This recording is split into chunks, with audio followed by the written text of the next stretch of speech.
All right, so this is Kabbalah Coffee. This is January 24th, 2021. We are studying, the book that we're studying is called Overcoming Folly. And by the way, I should mention that, hold on, let me mute everybody, just to have a clean background. I should mention that I reached out to Kahat, the publisher of the book, to see if they might reprint it because it's out of print right now, as some of you who've tried to get a hold of the book can attest to. So they said that the hope is to get it back in print soon, but no promises to when that's going to happen. So stay tuned for that. All right, today is a very special day. Today is the 11th day of the month of Shvat. Now, why is this day special? Not only because we are 12 days away from my birthday, also because today is Sollish. Today is the day after the 10th of Shvat. So today is the 11th day of Shvat. Yesterday was the 10th day of Shvat. And the reason why that's significant is because exactly 70 years ago, yesterday, is the anniversary of when the Rabbi accepted became the leader of the Chabad Lubavitch movement. And that, of course, is a very significant day on the Chabad calendar. And for all of us, because, I mean, frankly, I'm here and we're doing this with the Rebbe. So we certainly have a lot of gratitude and a lot of, a very significant day. So what better way to start this week? 70 years in, what better way to start the week than studying Kabbalah? What I want to do at the beginning is talk a little bit about, let me tell you the objectives, and then I'll tell you how we're going to get there. The objectives are to explore the benefits of studying Kabbalah. So it's a bit of a meta look, like kind of examining the self. So it's a bit of a meta look at Kabbalah as we're studying Kabbalah. So we're studying Kabbalah about Kabbalah. Does that make sense? Yes? 3 benefits about Kabbalah. So Steve, is that your dad?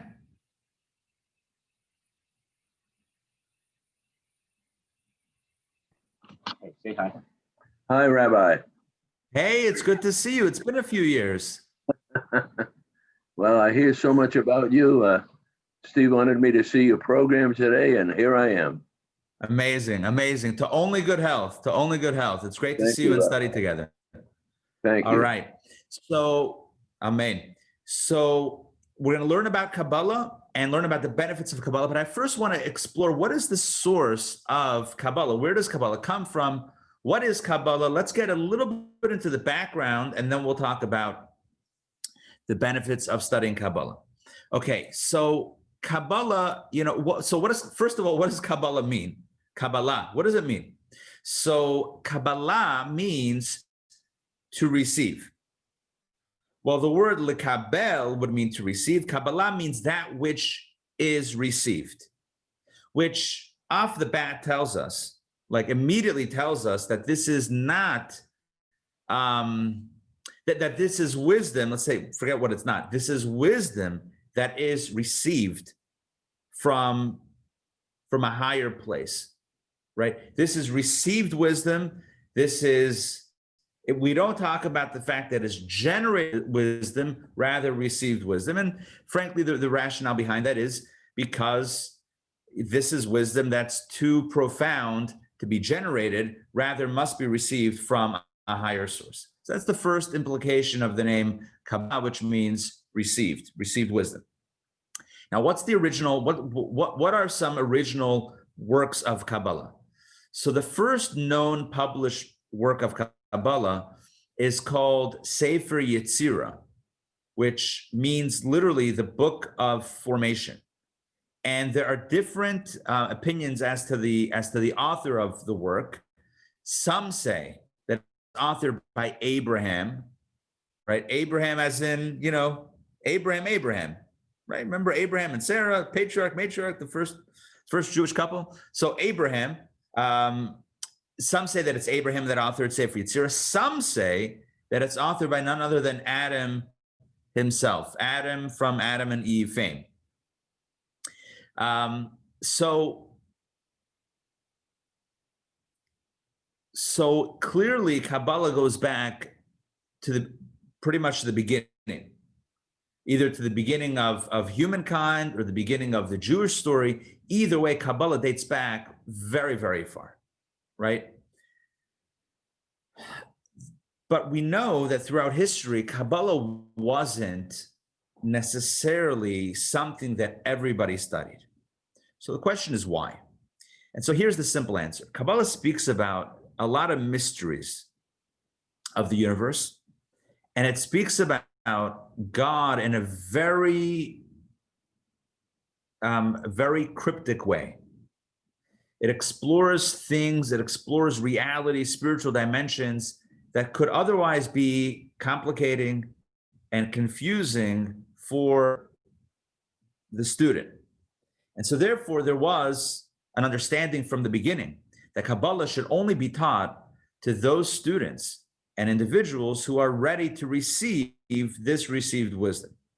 In other words, somebody who's proficient already in the entirety of Torah, someone who is not only a scholar intellectually, but also pious in character, somebody who is filled with good deeds and sincerity and God-fearing, that's somebody who could be brought into the inner circle of the Mekubalim, the Kabbalists, not capitalists, but the Kabbalists, right? So that person could be brought into this inner group. And it was typically taught from teacher, master to student, master to disciple, in a way that was a bit incognito, a bit secretive, in kind of like, meet me by the third tree in the forest and we'll study a little Kabbalah. It wasn't something that was done in a public forum, in a public setting, in a public lecture hall. It was done pretty much on the down low, teacher to student, quietly kept, under the radar. Not because the ideas aren't profound, not because the ideas aren't mainstream, but simply because the ideas, given their mind-blowingness, right? I've now made that an adjective, right? Giving the mind-blowing nature of these ideas, the concern was that maybe not everybody's ready for it. In fact, the Talmud says, none other an authority than the Talmud says that people should not study the story of the Merkava, the story of the chariot in the book of Ezekiel. Right? The book of Ezekiel begins with the story of the divine chariot, his vision of God on a chariot, etc. The Talmud says, don't study it. It's in scripture. Don't study it. Why? Because it could lead a person to heretical thoughts. It could lead a person to heresy. Why? Because if you look at it, right, it talks about God. It talks about a chariot. It talks about God riding on a chariot. And so what kind of God are you going to picture in your mind? You're going to picture, you and I will picture some sort of human form riding on a chariot. And we know that God does not assume a human form. Now, why does Ezekiel speak of God in that fashion? That's an excellent question. To understand that, you need to be well-versed in Torah and mysticism to appreciate why the prophet would use such language to describe God. And that's exactly what the Talmud is saying. Only someone who's ready to explore it should explore. Otherwise, it's going to raise more questions than answers. Are you with me so far? Yes? Does it make sense? Okay. And yet, today, Kabbalah is studied everywhere, right? Kabbalah is studied in public settings. We're studying Kabbalah every Sunday morning, Kabbalah and coffee, right? We've even combined Kabbalah with coffee, right? How 21st century is that? It's fantastic. So what changed and what's going on? Are we somehow doing something taboo? Are we doing something, edgy? It maybe, but I'll tell you the truth. The truth is that in the last several centuries, the great Kabbalists have said that it's time to reveal this wisdom to the masses. It's time to bring it out from under, from kind of, under the surface to above the surface. There are multiple reasons why. I'll give you two primary rationales, and then we're going to jump into the benefits of studying Kabbalah, which will tie into this discussion. So one rationale was actually given by the Alter Rebbe, the founder of Chabad, the first of the Chabad Rebbes. He was born in 1745, and he passed away in 1812. So this is what the first of the Chabad Rebbes, Rabbi Shneir Zalman of Liadi, the Alter Rebbe, said about Kabbalah. He gave an example. He said there was once, this is a fictional story that's used as a parable for the opening up of the teachings of Kabbalah to the masses. So there's once a king, and you may have heard me tell this before, but nonetheless, it's always good to be reminded as to why we're studying and the power of Kabbalah study. So he said there was once a king that had an only son, who was the prince. And the prince fell very ill. He was so ill, he got sicker and sicker, and it was to the point that he was gravely ill on his deathbed. And there was nothing that any of the physicians could do to help this young boy. They tried everything, every remedy, every medication, every formula, every herbal concoction, nothing worked. They tried. Trust me, the king pulled all of the physicians, anyone that had any sort of insight, but nothing helped. So the king at that point was despondent until there was one man, one physician who came to the king and said, I have a thought, but I'm hesitant to share it with you. The king said, don't hold back, share it with me. This physician said that there is one stone that has that possesses the properties that could possibly heal the prince. He said, but it's a very rare stone. And the only way that the stone could heal the prince is if you take the stone, grind it up into a powder, mix it with certain liquids, potions, whatever, make a formula, make a suspension, a liquid out of it, out of the powder of the stone, and then feed it into the mouth of the prince. The king said, why are you hesitant to tell me this? Let's go ahead with it. Get the stone and go ahead with it. The physician said, it's such a rare stone. There's only one known stone. And it's the crown jewel of the crown jewel of your own crown. So what do you want to do? The king, with zero hesitation, said, take my crown, take the stone, crush it, grind it, prepare it. The physician said, but you realize that it may not work. Doesn't matter. But you realize that at this point, the child can't even swallow. So we're going to try to pour it into his mouth, that maybe a drop goes in, but most of it is probably not going to go in, and it's not going to heal the prince. The king said, it doesn't matter. Take it, crush it, do whatever you can to spare the life, to possibly save the life of my child. The Alter Rebbe said that so it is with Kabbalah and Hasidic philosophy, that there was a time when humanity, perhaps we as a people, were spiritually strong. There was a time when we had a holy temple, a time when we had prophets, a time that we had miracles and clarity. But then, as the years passed, and as our exile has become more difficult, it's become more difficult for the average person to remain excited and connected and plugged in spiritually.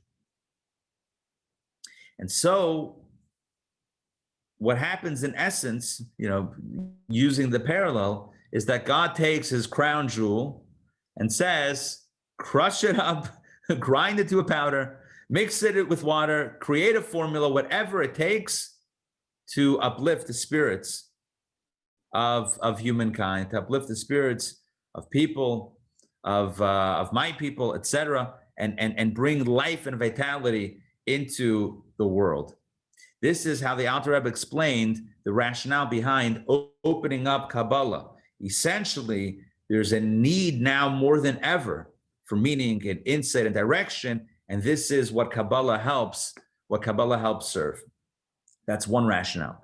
A second rationale for the publicizing of Kabbalah is the idea that at the closer we get to the times of Mashiach, the closer we get to the Messianic era, the more we taste of the wisdom of that time. And when Mashiach comes, godliness will be revealed, as the prophet says,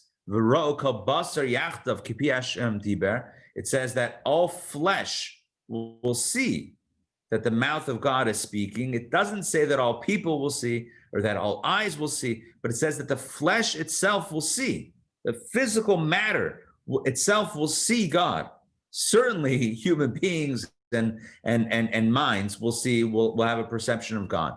And so as a taste of Mashiach, we have this wisdom of Kabbalah that allows us to see God and to sense God and to appreciate God. So that's a little bit of an insight into why, although in previous generations, for centuries, Kabbalah and millennia really, Kabbalah was always taught quietly, whereas today it's taught in a public fashion, more public fashion, and it's opened up, the wisdom is opened up for all. By the way, I should mention that the Kabbalah that's taught today is taught in a different way than Kabbalah was taught back in the day. Back in the day, it was taught much more in an encrypted format. It was taught intentionally to be very cryptic and very esoteric. Today, it's taught in a much more accessible way, again, with this in mind, that it's about, a big piece of it is about utility, that to inspire people and to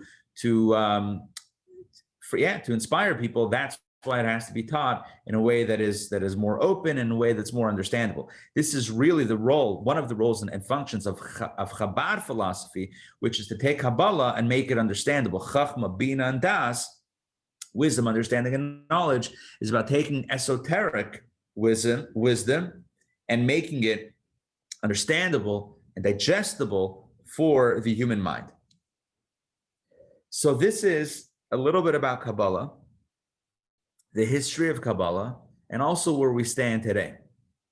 I think it's also important to note that Kabbalah primarily speaks about two realities: the macro and the micro, the macrocosm and the microcosm. Kabbalah speaks about God and spiritual worlds and realms and divine dimensions, like lofty realities, but it also speaks about the core of who we are inside, right? So it speaks about the large, what's out there, so to speak, but it also speaks about what's inside of us.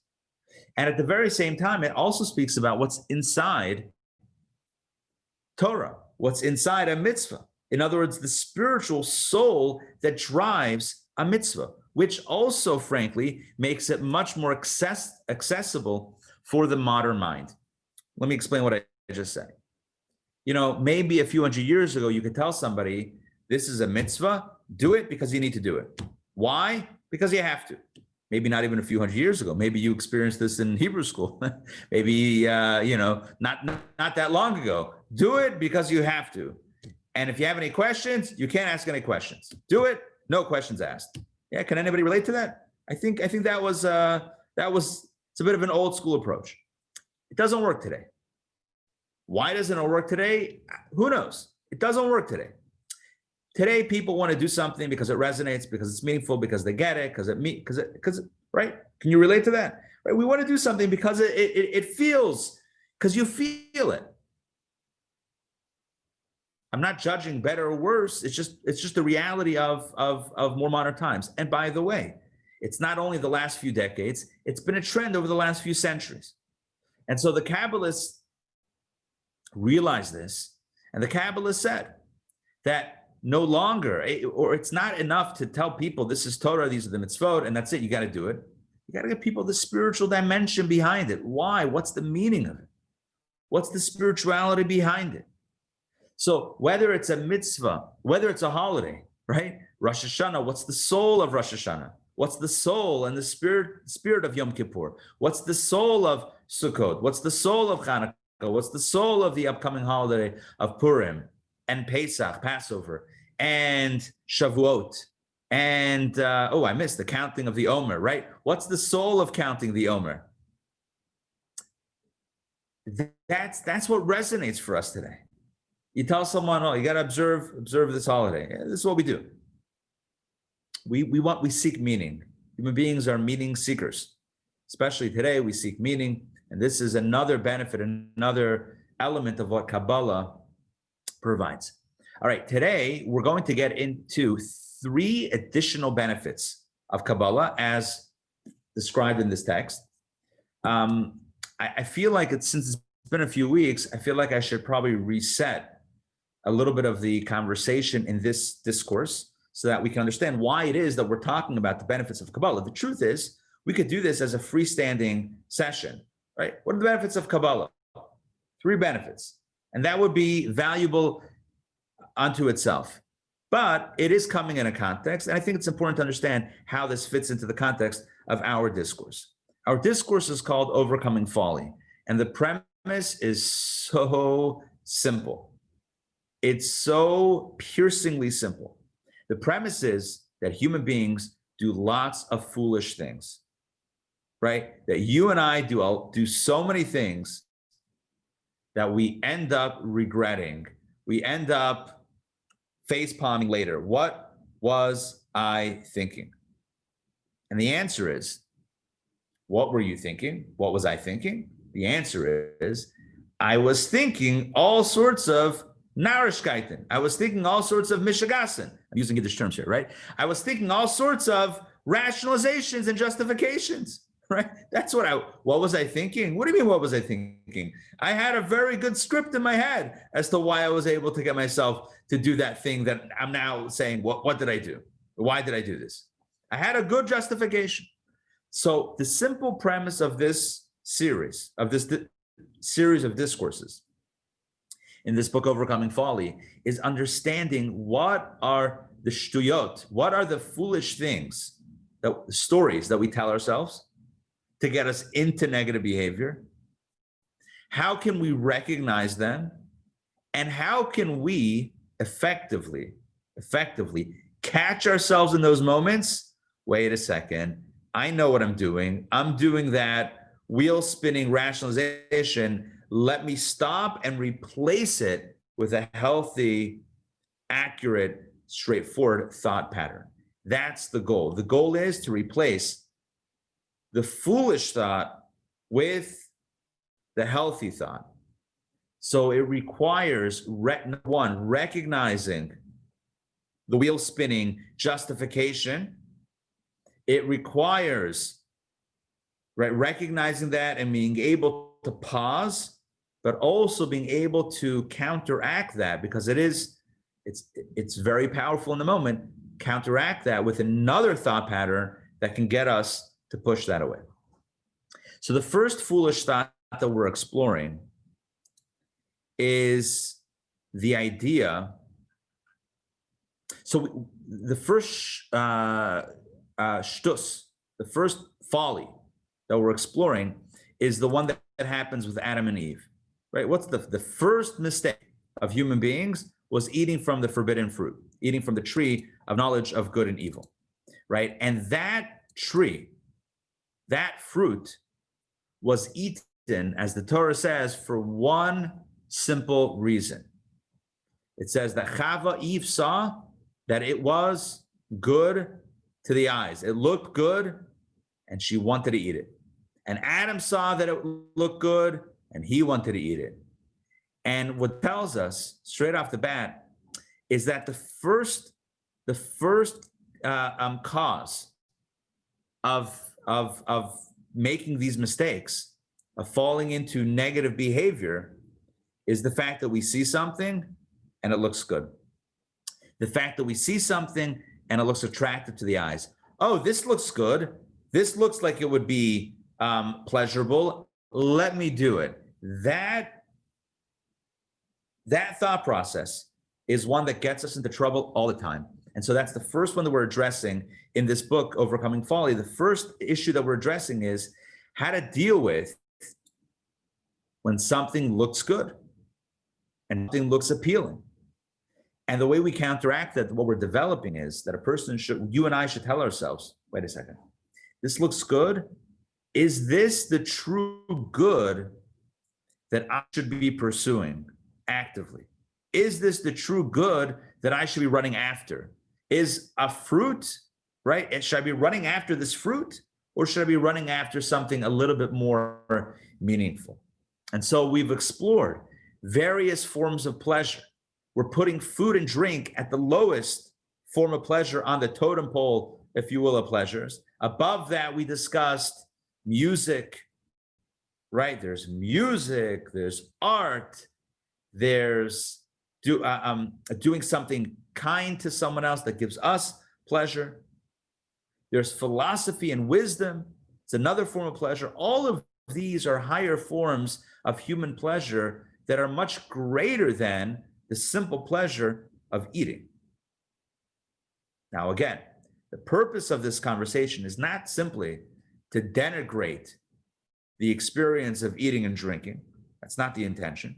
The intention is to give us a mental meditation to replace in our heads, to replace the thought process that gets us into trouble. So when we find ourselves running after something that looks good on the most basic level, one way to get us out of that kind of fierce pursuit is to say, 1 second, there are so many greater things that I could be doing with my time now, pursuing. There are so many greater pleasures. You know, even if I am wanting pleasure, there's a greater form of pleasure. Why would I settle for this pleasure if I could go for something greater? Again, this is a tool to get us out of that kind of that frenetic place of, I have to have it, it looks good, I must have it. So it's about pausing, taking account of what am I thinking about, and replacing it with another thought. This is not the pleasure, the be all and end all. This is the lowest form of pleasure. There's so many greater things that I could be doing that are healthier. Let me focus on something else and let me stay away from this. Now, the context is forbidden fruit. The context is Adam and Eve being told not to eat from this tree, and the tree looks good, the fruit looks good, and they want to go for it. So the message, if we were able to intervene, if you and I were able to pause the story and have a conversation with Adam and Eve, what would we tell them? Based on our discourse, we would tell them the following: Adam, Eve, how you doing? They'll probably be very concerned as to why there are other people there and why we're intervening. But again, work with me in this story, right? So we would tell them, Adam, Eve, come, let's have a farbrengen. Yeah, I see that you're really excited about this fruit suddenly. Okay, so you could chastise them, by the way, and say, God said no, how could you? That's fire and brimstone. Who wants that approach? This approach is much different. It's much more gentle, and it works better for the moment. It says, it looks good, it looks tasty, it looks exciting. There's something more exciting that you can do right now. You want excitement? Oh boy, I got excitement for you. And channel the passion, channel the pleasure in a higher, healthier way. Are you with me on this? It's yes. I got to have at least one nod. All right, thank you. Thank you, Dr. Max. Right? So it's about channeling. Thank you. So it's not about saying, oh, how dare I, in my mind, how dare I pursue something that feels good? No, it's if you're looking for something that's good, this is not the be all and end all of good. This is the lowest, right? Well, it's the forbidden fruit in the context of Adam and Eve, but this is the lowest. There's so many greater things that I could be doing instead of wasting my time running after this that's, gone in a moment. It's such a momentary, fleeting, lower experience. So in this context, in tracing other forms of pleasure that are higher and more meaningful and more significant, we end up at the top of the totem pole, probably not surprisingly in a text of Kabbalah, we end up talking about Kabbalah as a replacement pleasure for eating. Now, you still have to eat, by the way. This is not saying totally, replace your diet with Kabbalah, although whatever. But You still have to eat. But the point is that what is the greatest form of pleasure? It's wisdom. And the greatest spiritual form of wisdom is studying Torah. And the greatest, most spiritual form of studying Torah is studying Kabbalah. This is why we're talking about the benefits of studying Kabbalah. So I'm going to share my screen with you, and we're going to go through the text. We're actually going to back up a little bit. We already did this first paragraph that we're going to start with. We already did a few weeks ago. We're going to pick it up from there and then get into new territory as well, just because I want to be able to clearly show the three benefits that are discussed in this discourse. 1, 2, 3. I want to go through them inside the text. All right, let me pause, take a breath, and check in.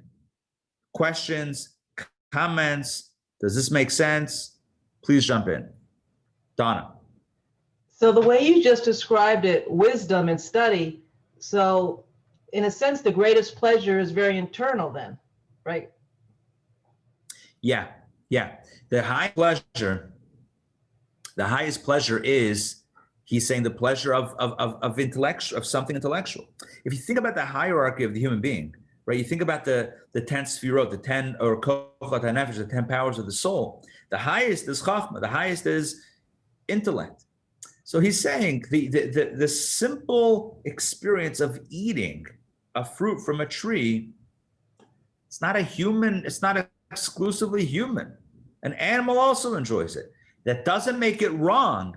It just makes it not something to run after to our own detriment. That's the important piece of it. No one is saying that the next time you want to eat, don't eat. That's not the point of this discourse. The point is, if eating is getting us into trouble like Adam and Eve's eating, right? If eating is to our detriment, here's a replacement thought. Now, is that for sure going to work? Nothing's guaranteed and nothing, we're still human. But this is a thought process that you and I can leverage to get us out of unbecoming behavior. When we find ourselves in a state of obsession with something. And by the way, it doesn't have to be eating or drinking. It could be anything that would be contained in that lower category. Remember, several weeks ago, I pointed out that what defines lower or higher pleasures, it's a simple question. Does that pleasure exist exclusively with human beings, or is it shared by other forms of life? Now, the ones that are shared by other forms of life, that defines them in Kabbalah as lower. So really anything that would be shared by nature, by animals, would be considered part of that lower thing. Doesn't make it wrong, but it just contextualizes it. So if it's a pursuit that's leading us, and we know this, right? We know this in hindsight 2020. What was I doing? The question is in the moment, how do we get ourselves out of that? When we find ourselves down that road that we know ends up with us, Gewalt, what did I do? But we're in that moment and we feel stuck because I see it, I want it, I need it. Like Adam and Eve. This is a meditation that if we study it enough, hopefully we have it in our mental toolbox to pull out and say, I want it. I feel like I need it. There's a higher form of pleasure that I could pursue right now. Even if I want pleasure, there's something greater and more befitting to who I am as a human being. There's something more dignified, something more true to self, right? I can channel my passions. I can channel my pleasure in a healthier and higher way. Now, is that always going to work? We were angels, but we're not. We're human beings, so it's not always going to work. But to then say, well, then I'm not even going to try, that's also not okay, right? So we have to know what drives negative behavior. And we also have to give ourselves the best shot in kind of avoiding that. So really, if you wanted to know what is this discourse about, trying to avoid bad choices. That's what it is, based on Kabbalah. I mean, that's a great premise, right? That's why we're studying it, right? It's a great premise. But yeah, I hope that addresses your question. All right, any other questions or comments before we jump in? Okay, without further ado, let us jump in. I'm going to share my screen with you. Let me find the right screen to share.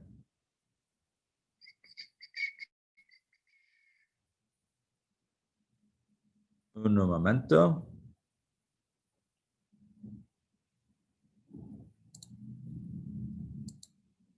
Here we go.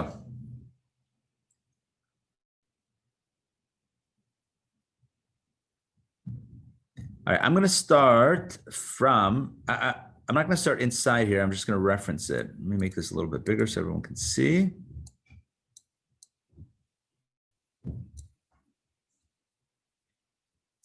Okay, so the premise is that a thing is fulfilled when it ascends, when it transcends self.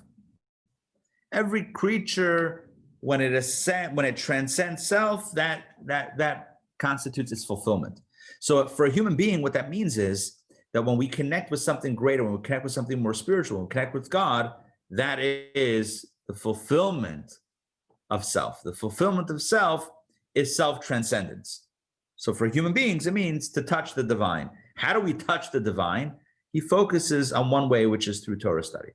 So he talks here, this is page 36 in the book. He talks here about studying the revealed parts of Torah. If you notice, he refers to revealed Torah. Revealed Torah. What is revealed Torah? So revealed Torah would mean Jewish law. Studying Jewish law, studying the Talmud.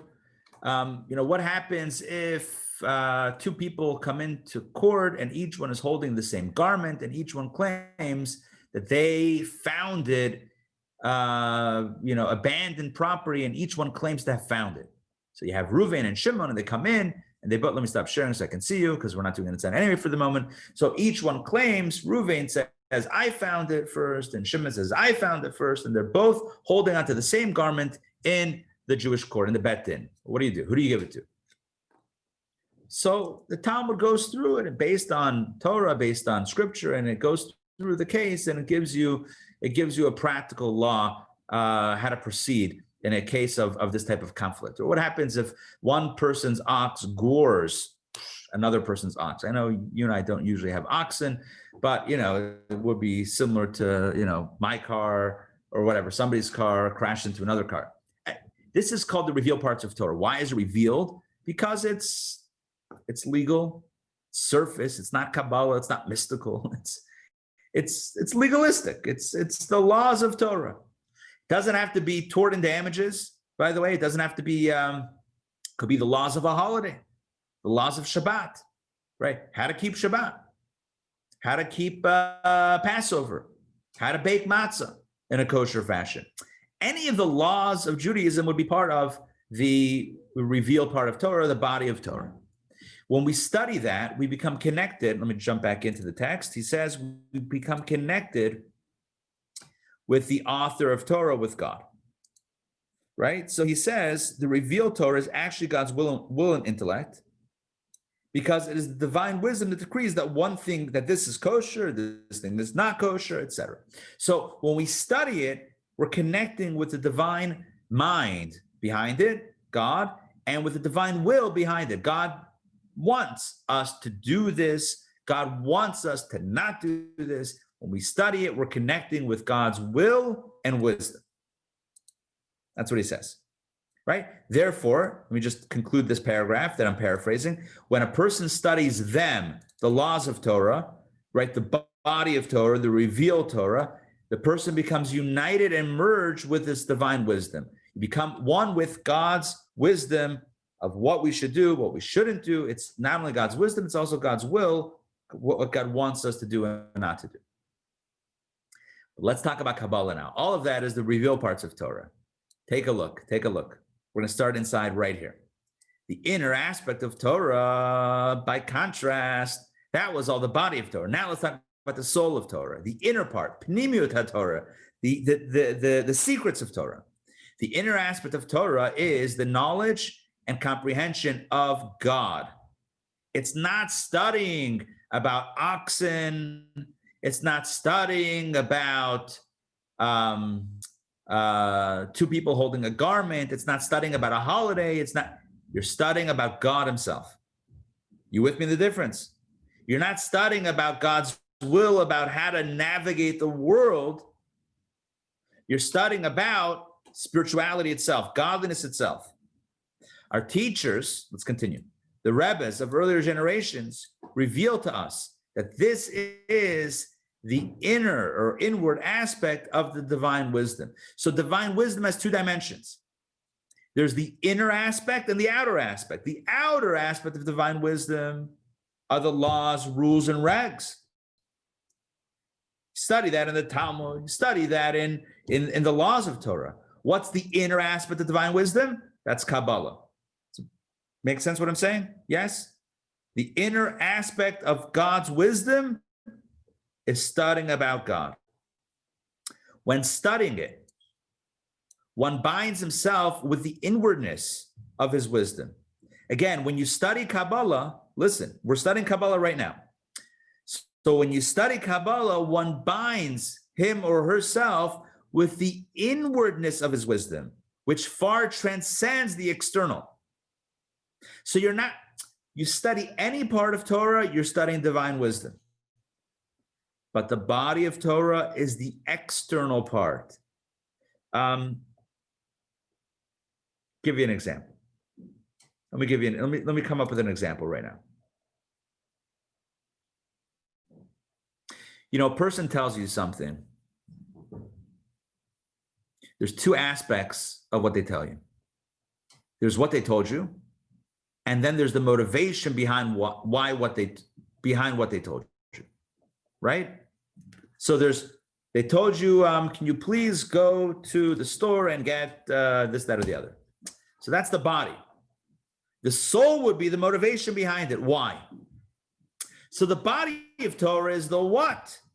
The soul of Torah is the why, and the why speaks to God. God and God's motivation and why, and just exploring deeper dimensions about God and about what God wants and why. That's the external part of divine wisdom, that's the internal, the inward part of divine wisdom, as opposed to its external component. Give you an example that I've used many, many times. Somebody walks into the kitchen. Yeah, vitamin T, essence of power, yeah. So somebody walks into the kitchen and they see a kettle on the stove and the kettle is whistling, right? It's boiling. The kettle is boiling on the stovetop. And a person says, and there's a person in the kitchen next to the stovetop, next to the stove. And you walk in. All right, I feel like I'm mixing characters. Okay, you and someone else, right? Someone else is in the kitchen, you're walking into the kitchen, and you see the kettle whistling. And you ask the person in the kitchen, why is the water boiling? And they answer, because I heated the water to 212 degrees. That's why the water is boiling. A chacham, right? Yeah, a wise guy. Why is the water boiling? Because I've heated it to 212 degrees. Thank you very much. I didn't ask for the mechanics, I didn't ask for the chemistry behind it, the science behind it. I want to know why you're boiling water. Are you making coffee, making tea, or making something else? What are you doing with the water? So there's the external and the inward, the internal. There's the body, there's the soul. There's the surface, there's the deeper dimension. So the surface of God's wisdom is the rules and regulations. The deeper dimension is why God wants us to do what we're doing, right? Understanding God, understanding what God wants from us, understanding about God. That's a different type of connection with divine wisdom, and that's what happens. That's what we accomplish, or that's what we achieve when we study Kabbalah. Back inside. So So that's one advantage. Oh, we're counting 3 advantages. Count with me. That was one. One advantage of Kabbalah over other studies of Torah. By the way, this is not in any way knocking, denigrating, minimizing the study of the body of Torah. You have to study the Torah, study Talmud, study the law, Torah law, etc. 100%. This is not in any way, denigrating that.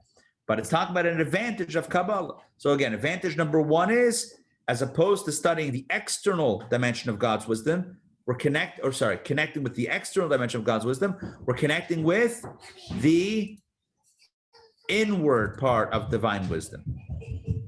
Next, number 2, there's another advantage in this knowledge of the inner Torah, and that is its effect on the person. So number 1 is what you're connecting with. You're connecting with the surface or with the essence. Okay, that Kabbalah connects you with the essence of God's wisdom. Advantage number 2 is the effect that it has, the effect that it has on the person. Now look what he says here. Although this knowledge, the knowledge of Kabbalah, is limited to the knowledge of God's existence, nonetheless, his mind does conceive and attain knowledge of the existence of the spiritual. What he's trying to say here is that there's two types of knowing. Let me stop sharing for a moment because this is extremely important. And I did talk about this a few weeks ago, but I need to mention it now, and I'm going to give you a new analogy that I have learned firsthand over the last several weeks. Okay, you ready? Here we go. There's something called Hasagas HaMahus, and there's something called Yedias HaMatzias. Hasagas HaMahus means when you know something from the inside out. You know it, you can experience it, you can taste it, it's real, it's tangible, you got it. Then that's Hasagas HaMahus. Mahus is mahu, what it is. You understand what it is, you grasp it. Then there's Yedias HaMatzias, which means you know that it exists, but you don't necessarily have it captured. Okay, so what's the difference? Or what's an example of the difference? So, as some of you may know, a few weeks ago, I got COVID. And as part of that, so I lost my taste and my smell. Now, are you familiar with that as being a symptom? Yes, you've heard that? Okay. Taste and smell, gone. So here's the thing, at least for me. When I lost my taste and smell, and it's come back, thank God, not 100% by the way, but that's for another time, another discussion. Losing taste and smell for me didn't mean that I couldn't smell or taste anything. So for example, if something was spicy, I could taste that it was spicy without being able to identify the spice. Are you with me on that at all? You could taste that it's sweet, conversely, without being able to identify what's sweet. So I'm a fan of like fruity teas, whatever.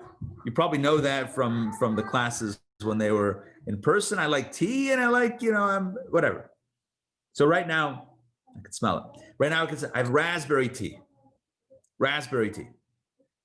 So at the height of the lack of smell and taste, I could taste or sense that it had taste and smell, but I couldn't identify what it was. Are you with me? So but it wasn't like a total blank slate. It was, you could sense that there was something there. You could sense that it was sweet or that it was fruity, but you couldn't identify exactly what it was.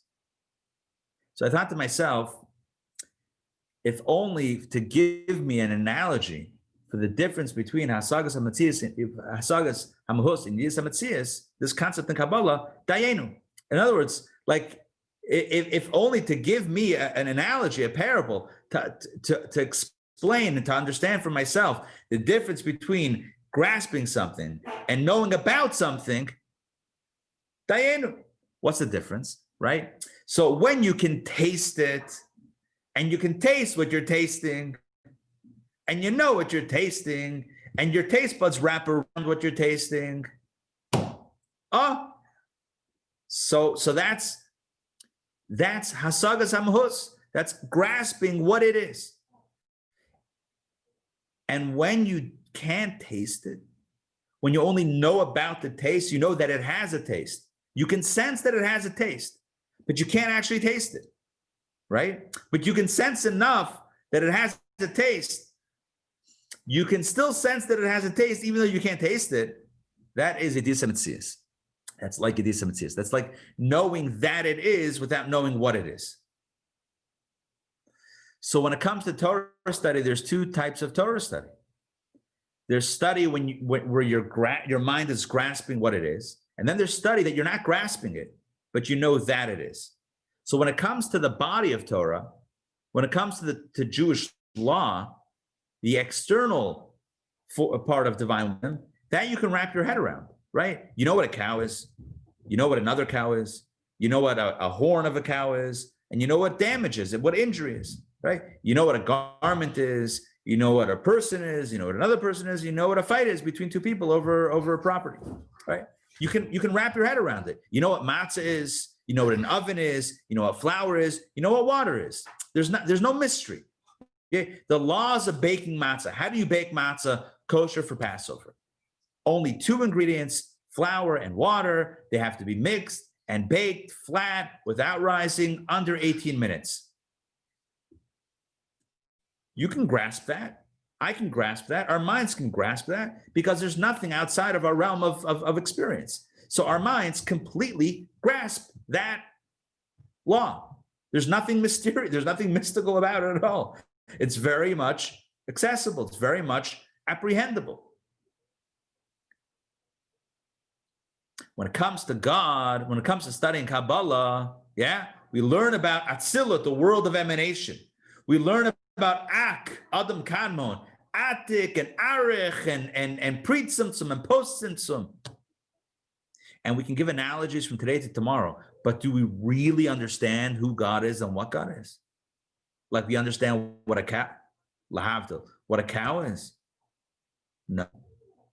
That's what we call Yediyas HaMetzias. We know about it, but we don't grasp it. So the advantage of studying the body of Torah is that you can actually grasp it. When it comes to Kabbalah, we know about it, but we can never wrap our heads around it to the same extent.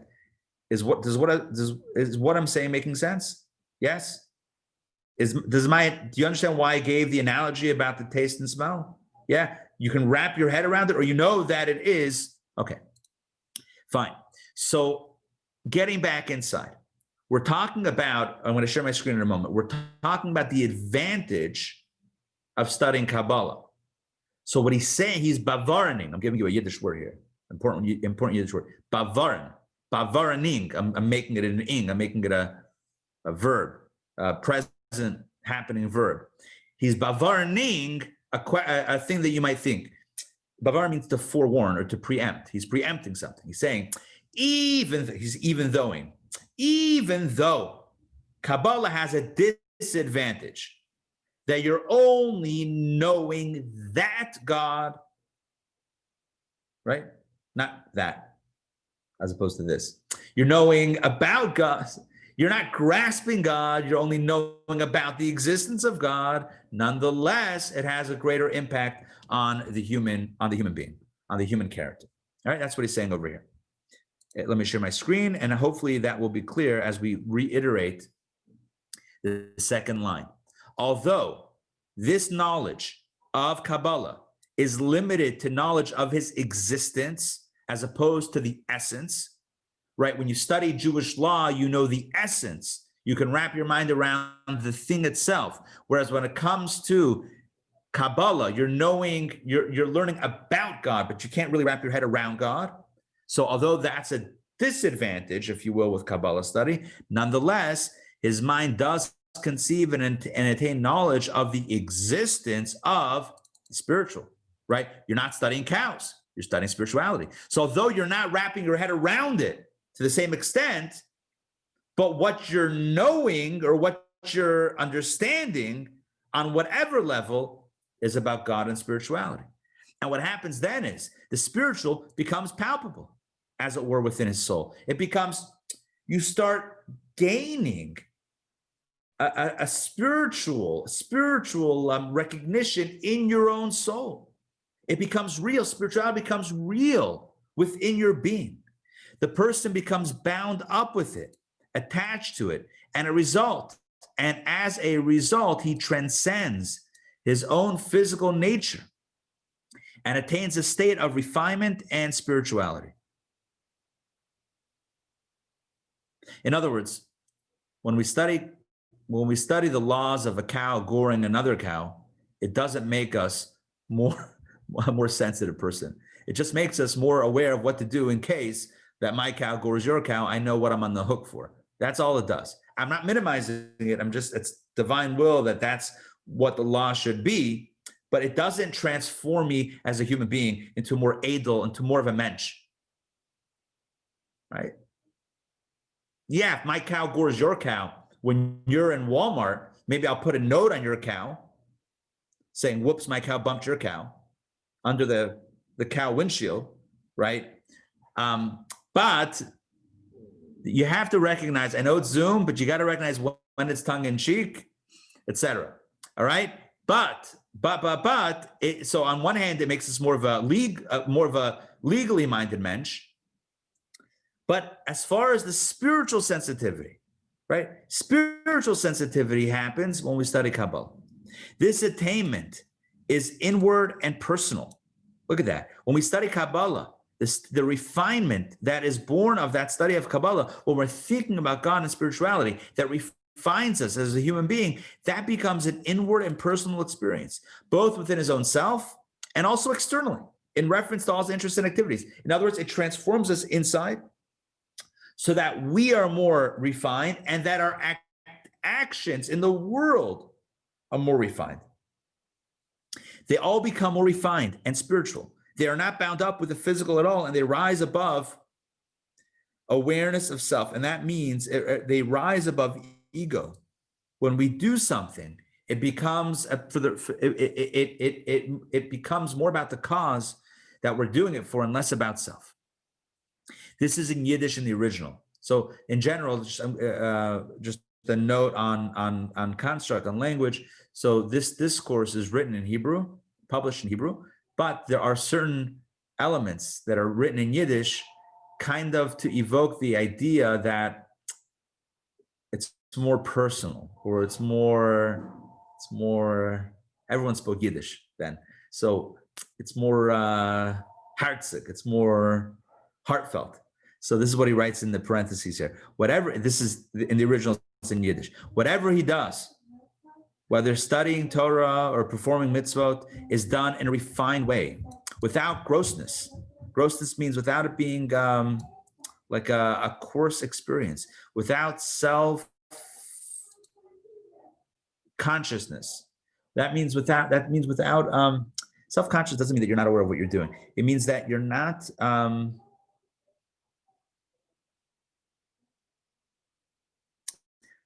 it's not about ego. You're not doing it, because you're aware that other people are looking at you. Without being blatant.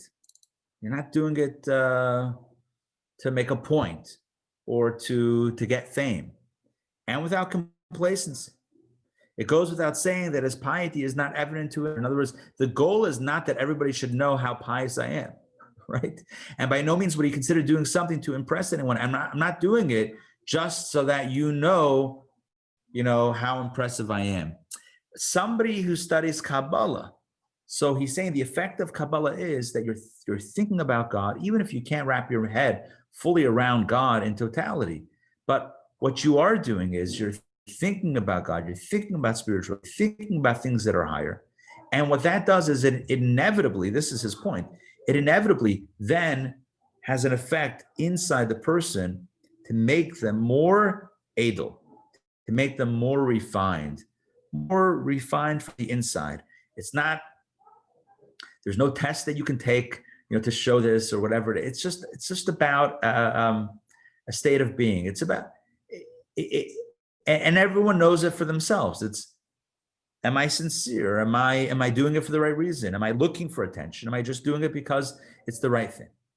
And then furthermore, another form of this benefit, this is all part of benefit number 2, is his material affairs. In other words, not only when you do a mitzvah, when whatever you're doing, eating, drinking, working, carpool, will of course be divested of the materialistic emphasis, for he will rid himself of any desire for them, his only desire being for godliness, which means that the person becomes refined and therefore is always looking for a bit of a higher experience in whatever experience they are. So even if it's a physical thing that they're doing, there's a higher intention and a deeper intention and really a sensitivity in that experience.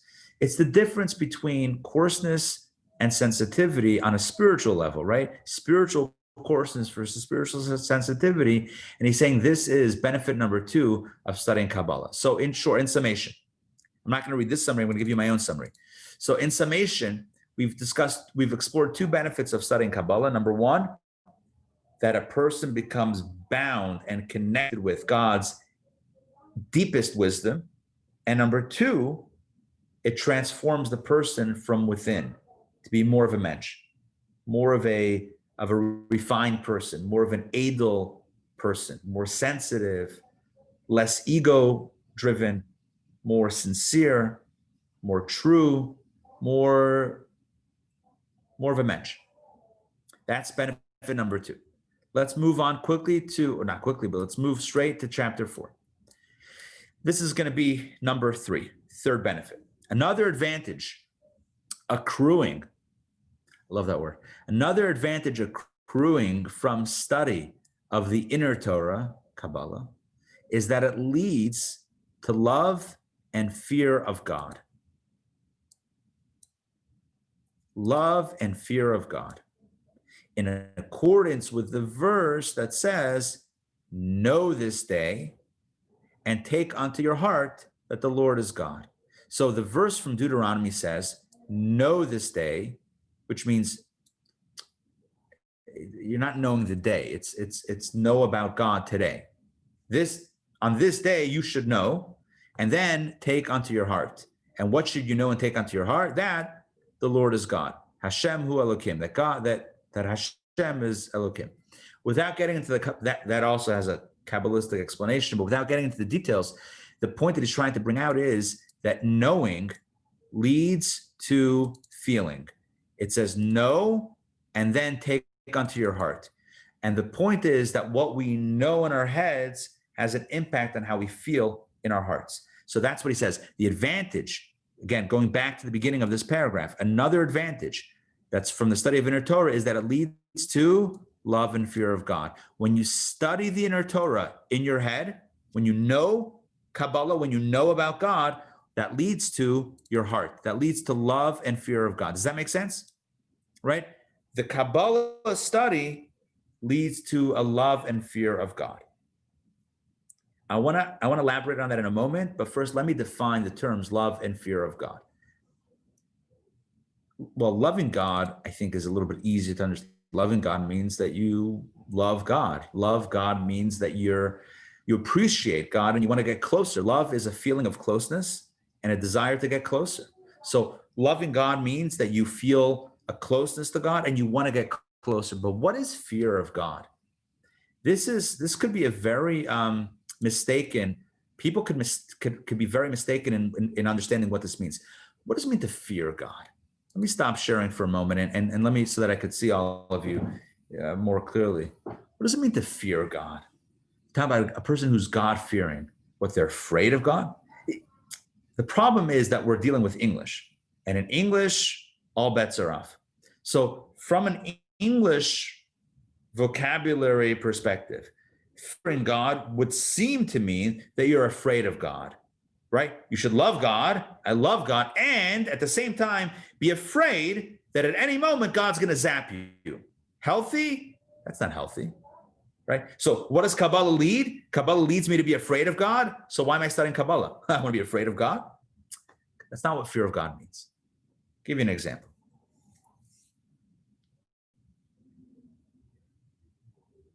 A person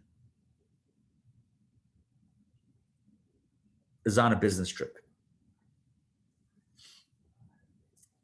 And they're traveling with a person who is in their business, who is not their spouse. And they're staying at a hotel, they're sharing a hotel. And there are meetings during the day. And there are hotel rooms at night. And there's a bar in the lobby.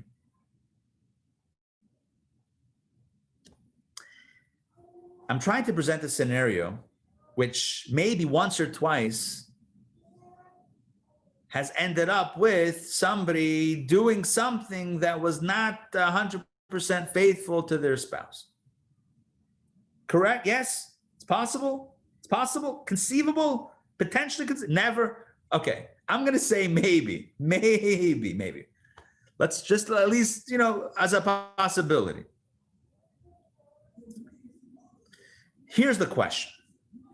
What could potentially put the brakes on something happening? And this is an open-ended question, but I don't mean it to be open-ended. Here's what I mean. Somebody loves their spouse. Unfortunately, that's not enough. Why?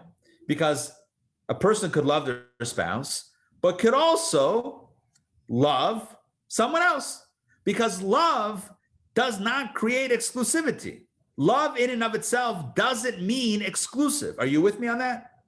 Again, I need to be very clear here. Love is feeling connected and wanting to get more connected. There's nothing inherently exclusive about love. Correct? You can love ice cream and you can love steak. And it's oh, how dare you love steak if you love ice cream? You're being unfaithful to ice cream. Who would ever say that? What's the connection? Makesha. What's the connection between the two? I love this and I love that. What's the problem? There's not a problem there, right? So a person could love their spouse, etc., and etc. What's the only thing that gets in the way? Again, I don't mean to ask this as an open-ended question because I'm sure we can come up with many other scenarios, but what emotion helps with this in this area? It's not love, it's respect. It's respect. I respect my spouse. I'm not going to do something that violates this respect or trust or dignity, etc. That's not love. That's something else. Love does not speak at all to this scenario. Just because you love doesn't mean that anything else shouldn't happen. That has nothing to do with that. Because you can love ice cream and you can love steak, and you're not cheating on ice cream with steak. The issue is respect. The issue is, right, respect and boundaries. And I used better words before, and I'm forgetting them, whatever it is. But the point is respect. If you respect the other, you're not going to do something that violates that trust and respect, etc. That's the issue. When it comes to God, and this is not true for today, this is true for all time. Anytime you'll see, at least in Jewish thought and Kabbalah thought, anytime you see the words fear of God, please, I ask you, a bakasha nafshis, a personal request, do not internalize it as being afraid of God. That is unhealthy. That is never the intention. No one is meant to walk around being afraid of God. That's unhealthy, it's abusive, and it was never the intent. Yira Shamayim, fear of heaven, doesn't mean you're afraid of God. It means you respect God enough that you're not going to do something when no one's looking. What that was, by the way. That was my, when no one's looking. I'll tell you a story. This happened with me when I was a kid. I think I've told it before, but I think it's going to crystallize this idea. I was a kid and I walked into a convenience store and I was looking for a drink. No, not that kind of drink, looking for a drink, for just a beverage, right? So recently a doctor told me for a prescription that I don't drink when you take the medicine. So this is literally the conversation happened about a week ago. And so I said, I might have difficulty swallowing it if I can't drink. So she laughed and she said, no, I didn't mean you can't drink water. I mean, don't drink alcohol. I said, yeah, it's not an issue. Anyway, funny. So it's a funny story. I don't know if I've told that at all in a way that made sense, but anyway, moving on to the other story of when I was a kid. So I go in, I'm looking for, a drink. It was a hot day, summer day. And I'm looking, the beverage refrigerators in the store, and I'm looking at the things and turning the labels to look for the kosher, the little OU, the little kosher symbol. And the guy behind the counter asked me, what are you looking for? Like, because people probably don't come in examining. This is back in the 80s when I guess people didn't read the nutrition labels, or maybe there weren't nutrition labels on the bottles. I don't remember when that was instituted. But he asked me, like, what are you looking for? I said, I'm looking to make sure that it's kosher. So he looks around and he says to me, kid, like, there's no one around. I won't tell anybody. Like, don't worry, your secret's safe. Drink whatever you want. And I'm like, well, it doesn't work like that exactly. That's where your Shemayim comes in. And I'm not saying this to pat myself on the shoulder. I'm just using it as an example of what is your Shemayim. Your Shemayim is when no one's looking, right? When no one's looking, when no one sees, no one will find out. No one would ever find out. Now what? Are you gonna stay true to what's needed, or are you gonna to what the right thing is, or are you gonna say, well, no one's looking? That's your Shemayim. That's what your Shemayim is. It's very hard. I'm saying the Hebrew. That's what fear of God is. Fear of God is not being afraid of God. That is a distortion and a mistranslation and a misunderstanding of what it is.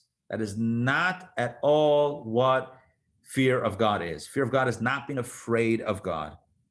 That's called being afraid of punishment. I don't know what that is. That's unhealthy. That's not anything that Judaism would ever advocate for. Fear of God or fear of heaven means that you respect God enough that you're not looking to hide. Is that you don't tell yourself, well, no one's looking. It's in a dark room. I could do whatever I want and God will never find out. And I can get away with it. You know what it comes down to? It comes down to that. Bottom line, if you could get away with it, would you do it? That's the question. That's the question. If you could get away with it, would you do it? If the answer is yes, you would do it, then that means that the love may be there, but the yira, but the respect and the trust is not there. If a person would say, I can get away with it, but I'm still not going to do it, right? Oh, does it mean when other people say it in this? I don't know. I don't know how other people would use it. If fear of God, if that means, if other people do use fear of God as being actually afraid of God, maybe. I don't know. I'm just telling you within a Jewish context and in Kabbalah, when we talk about studying Kabbalah gives you love and fear of God, no, it doesn't make you afraid of God. That's never once did a person study Kabbalah and say, wow, I'm really scared now. God is really frightening me. It's not at all what's going to happen, right? What's going to happen is a respect of God and spirituality to the point, this is really the point, that even when no one's looking, I'm still going to be a mensch. Even if I get away with it, I'm still not going to do it. Why? Because I have too much respect for myself and my own soul and for God.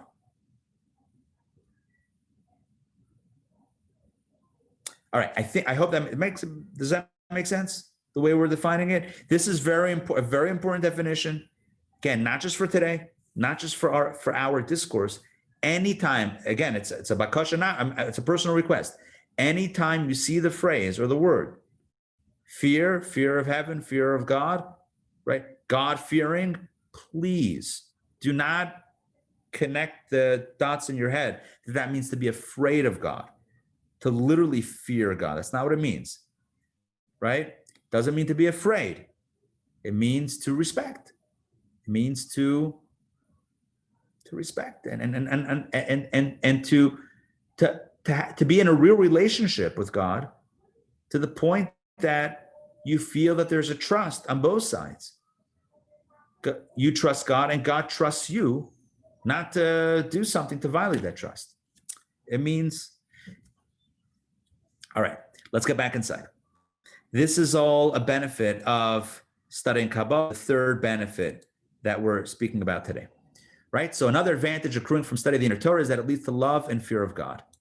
And he bases off a verse that talks about knowing God and then taking to heart. So knowledge of God, right? Knowledge about God, that the Lord is God, which is a Kabbalistic concept.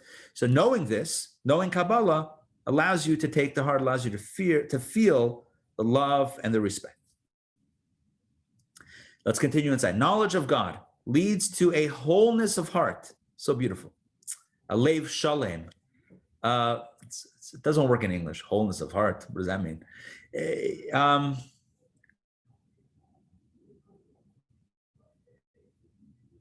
What it really means is both love and respect. It means a full experience, a full emotional connection with God. As expounded, and he gives sources in Kabbalah to study, expounded in the Vigerta Kodesh, and Lahavim Ma Shakota B'Pri Eitz Chaim, the Torah, Birav Velo Tashbit. He gives sources and he says we don't, and we need not go into it further here. Fine, good. Now, this right here concludes the third and final advantage, so to speak, or benefit of studying Kabbalah. Based on all of this, he concludes, this really should be a new paragraph, but whatever. He says, this is the sort of good toward which man, a human being, should be attracted. In other words, when you're attracted by the forbidden fruit like Adam and Eve, when you find yourself in a mental tailspin, find yourself spinning your wheels, justifying your passions, stop, drop, and roll. No, stop and pause and tell yourself, remind yourself, ask yourself, is this what I should be running after? Forbidden fruit? No, Kabbalah. This is the sort of good, this is the sort of good that we should be running after. This must be his desire and aim. And this must be his soul's delight. For this good, the good of studying Kabbalah, right? Filling one's mind and soul with spirituality and godliness, that is appropriate to man's standing.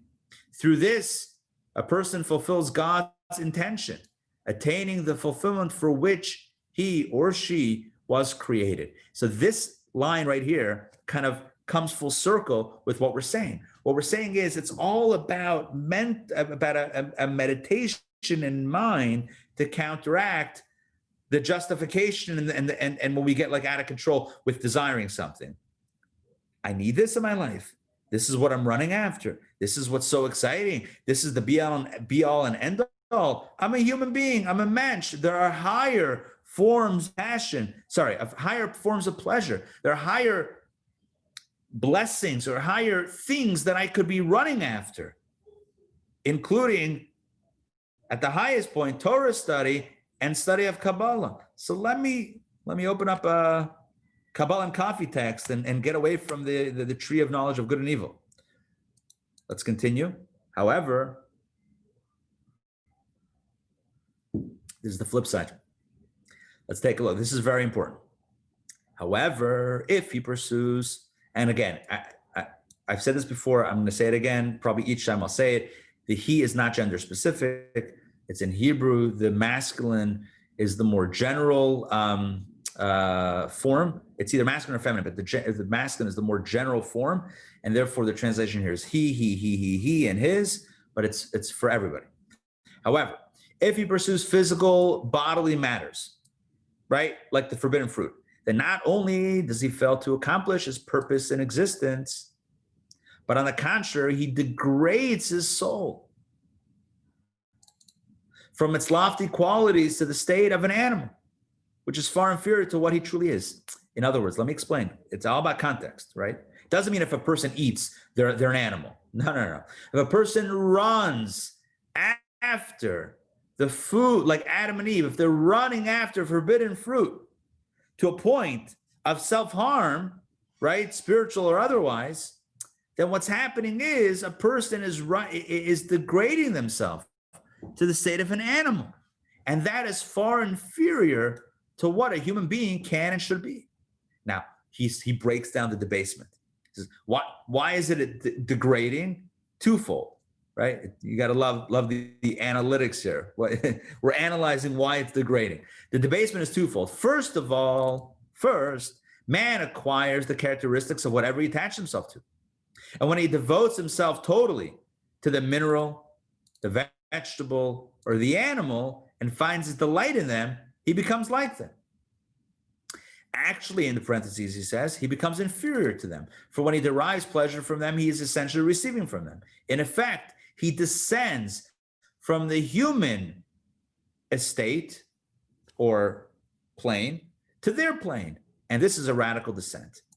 So when a person becomes needy and needs the physical, needs a plant, needs an animal, it's degrading, right? You're taking a mensch and becoming on that level of needing an animal, needing a plant. Yes, we need to eat to live, obviously, right? But is that what the whole passion is about? Is that what our minds and hearts are filled with? That becomes a degrading experience.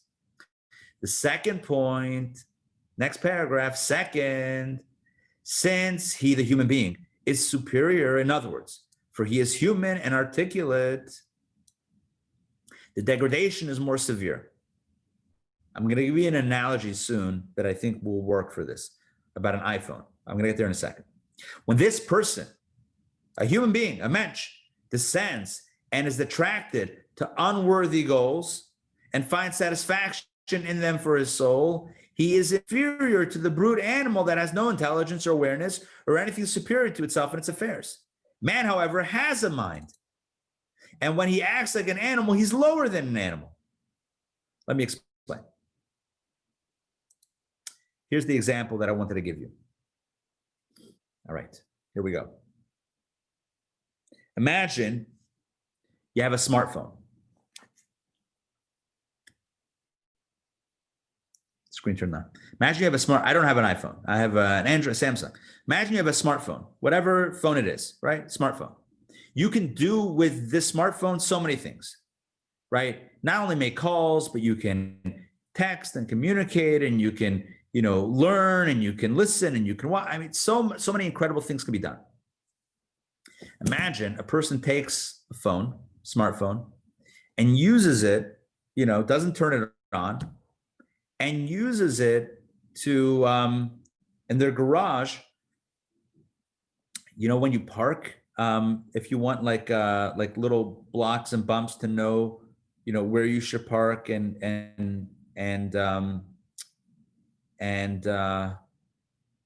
not go too far to hit the front of the garage. They have like bumps, right? Or you could also, wheel chocks that you put behind wheels that it doesn't roll backwards.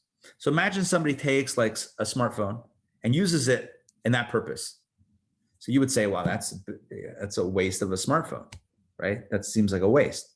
Like, why would you do that? Why wouldn't you use like a brick or a block of wood or something else, right? Why would you use a smartphone? That's you're taking something that can do something much greater and you're using it for such a reduced purpose. Are you with me?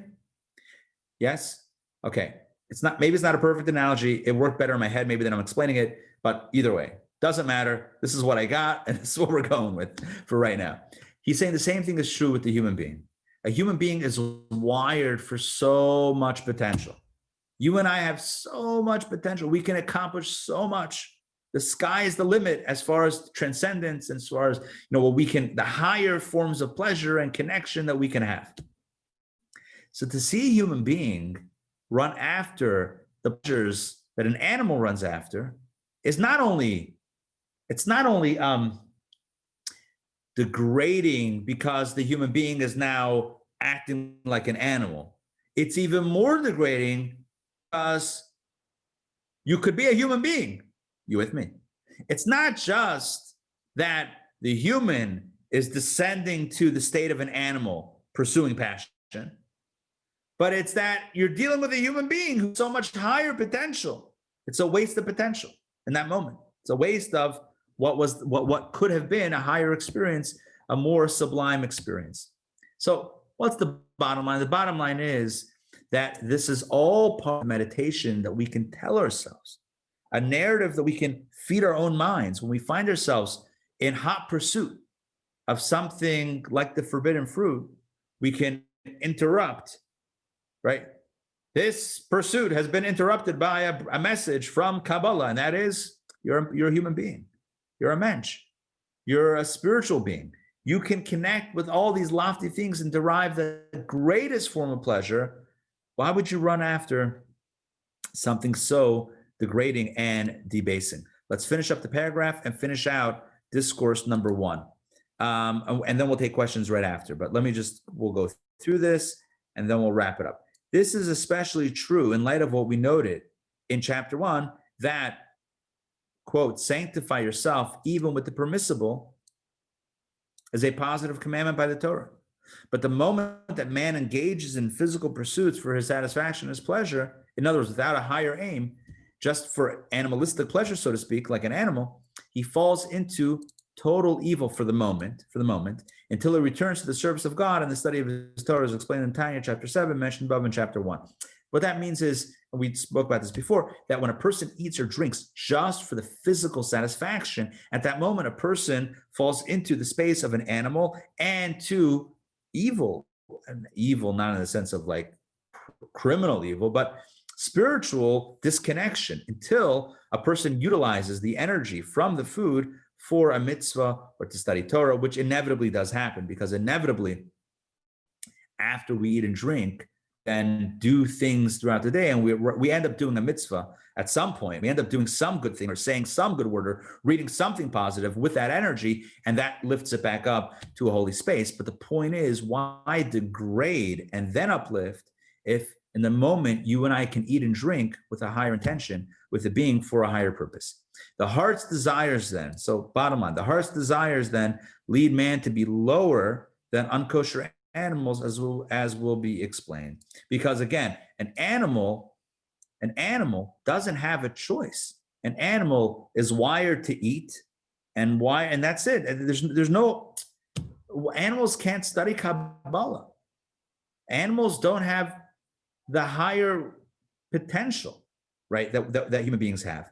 So for an animal to act like an animal, to run after food and et cetera, just because it's good, just because they're hungry, makes sense, right? There's nothing wrong with an animal being an animal. But when a person is acting like an animal, that's a problem. That's a degradation. That's a debasement of self.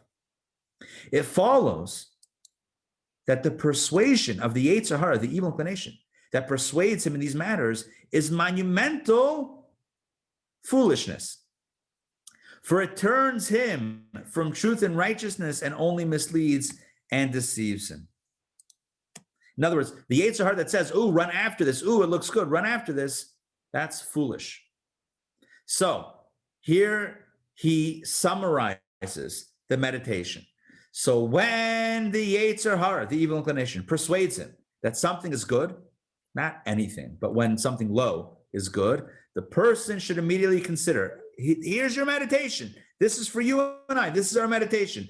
The moment we feel excited about something that later on we're going to do the face palm. So ask ourselves this, is it good for me in terms of the greatness of the soul given me? When my Yetzer Hara tells me, ooh, it's good, it's good, it's good, is it really good? Is it good for me, considering my soul? Is this the purpose of my existence? On the contrary, it should be a red flag. When he is urged that something looks attractive, that in itself should make him suspicious, and he ought to shun it thoroughly to avoid demeaning himself, God forbid. Good for him, not good for him. Good for him, no, good. What is good? That means the lofty, the spiritual, for they are their true good, and especially Torah study, which is the ultimate good and delight. With that, he fulfills the purpose of his being. By the way, what he means is any of the higher pleasures, music, art, philosophy, doing a favor for someone else, studying Torah, studying Kabbalah, all of these are human goods, are human pleasures, as opposed to the more debasing pleasures. We're not picking on food and drink. We all do it. Everyone eats and drinks, and hopefully we enjoy it also to some extent. We're not picking on food and drink. It's about when we get ourselves into lower behaviors that are degrading, lower behaviors that later on we regret ourselves. And and what he's trying to give us is ammunition to counter that. Ask yourself, is it good for me in terms of the soul that I possess? Is this the purpose of my existence? Right? I'm running after whatever this is. I feel myself in hot pursuit. Stop. Ask yourself, is this good for me? Is this why I'm here? And hopefully with a little bit of perspective, we can ease our way out of that. I need to have it. I need to get that. I need to take a deep breath and do something a little bit more meaningful and more positive. Enjoy lunch, enjoy dinner, right? Eat for a higher purpose. This is not talking about food. This is talking about degrading activities. And you and I, we don't need definitions of what that is. Yada inish benafshe, everyone knows themselves what that is for them, right? Whatever it is, this is a way to get ourselves out of it and to redirect the energy into something more positive. This is the first folly and the first counter folly. Like in tennis, there's a counter volley. This is a counter folly. So the first folly is, it's good. I like it. I need to have it. The counter folly is it really good? Is it good for you? It might be good for an animal that doesn't have a higher, capacity, but is it good for you? Right? It's good. Is it good for me? Don't I have something greater that I can aspire to than this? That's the first counter folly. I want to share with you a story as we close out today. A great, great story. Just give me like 90 seconds for the story. You'll love it. It was in the times of the Alter Rebbe, the founder of Chabad. He had a chassid named Reb Shmuel Munkes. Shmuel Munkes was a brilliant chassid, a brilliant student, but he was also very mischievous. He was also very playful. Like, for example, he once put himself upside down in the front of the synagogue, like on display. And they asked, what in the world are you doing? So he said, when you go to like a butcher, there's a piece of meat hanging. When you go to a barber, there's a scissors. So when you go to a Rebbe shul, there should be a chassid over there in the front, in the window. Anyway, he was a jokester. Maybe that's not the best story, but he was a very funny guy, like super funny guy. Story goes that there was once a farbrengen amongst the chassidim. The Alter Rebbe wasn't there. It was amongst the chassidim, the disciples. And the farbrengen was going well into the night. And at a certain point, they bring from the kitchen a big platter of meat.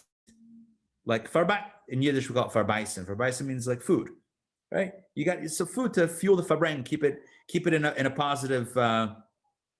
Farbrengen is a gathering, a chassidic gathering, and you bring out food to keep everybody fed and entertained. This would be a higher experience of eating. But what happened is, Shmuel Munkes was the one who brought the platter. I'm just going to go like that because I picture him like a waiter, bring the platter from the kitchen. And as he's coming out, everybody starts like gravitating. When a waiter brings out and people are hungry, everyone starts, before the waiter can come to you, everyone starts going over and grabbing. So everyone starts grabbing it, and he starts avoiding them and like dancing away, and everyone gets like upset, and they all start really trying to get it from him and wrestle it away from him. And eventually he heads over to the garbage and throws the whole platter of meat in. They were upset. They were upset at him. He took good flesh and threw it away in the garbage. Baltashkas, you can't waste food, right? So they start beating him, not really beating him, but like, start like, what are you doing? Getting on him. Anyway, while that's going on, the cook, the chef from the kitchen comes out and says, I hope no one ate the meat.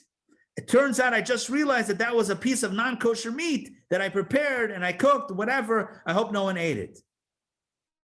Everyone realized that they were saved. The Shmuel threw it into the garbage. No one ate it. They were spared. Now they really gave it to him. Oh, what is this? You're a prophet now. You're proving prophecy. You think you're doing miracles here. They really started giving to him. So he said, no, don't worry. I'm not a miracle worker. I'm not boasting of any miraculous powers. It was very simple. The moment I saw how excited you were about the food, how excited you were about the meat, I realized there was something unkosher here, whether literally or figuratively. I saw that if you're so excited about the food, about this food, it was a red flag. And so I tossed it. Anyway, what's the moral of the story? If you have a good steak, you don't have to throw it out. Don't worry, or a good piece of sushi, whatever it is, it's fine.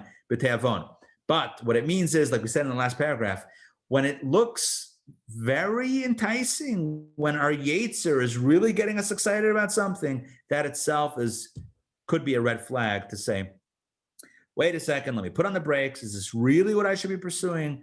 And reevaluate from there. All right, so today, in summation, we explored 3 benefits of Kabbalah study. Number 1, the benefit of Kabbalah study is that it gives us the opportunity to connect with God's innermost wisdom. Number 2, it allows us to refine our character and become more of a mensch. And number 3, it creates an emotional connection with God, creating a love for God and a respect for God. And these are the benefits of Kabbalah. And in the context of our discourse, the point is, we find ourselves wanting something good, study Kabbalah. That's the greatest good. Can't get greater than that. And that can help steer us away from the pitfalls of human desire and passion. That concludes discourse number 1. Just so you know, there are 28 discourses in this book. So we're just at the beginning. We have so much more to cover. And please God, we will pick it up next Sunday. Same bat time, same bat channel. Good health. Thank you, Linda. Appreciate that. We will continue this discourse next Sunday.